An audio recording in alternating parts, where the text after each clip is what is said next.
घूमते घूमते बोर हो गए, चल बड़ा जोर से भूख लग गई, लिट्टी उट्टी खा ली, चल।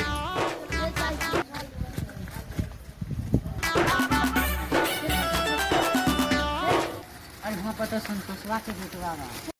अरे आगे संतोषवा के बेटा बा, आगे चल रे चले बेटी ना जान तो कितना लग जाए।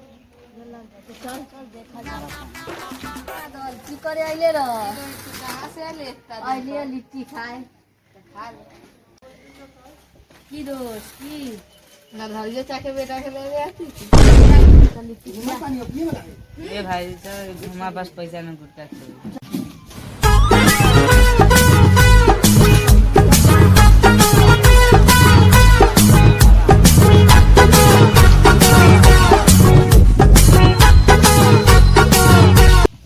ओ भाई गुटका का सन गुटका खाता हूँ है ना। तो नाला दुकान लागला पहले दुकान खोले खोला। बारो साला कुरकुरी उरकुरी रख लिया थी। लाल कुरकुरी 22 छान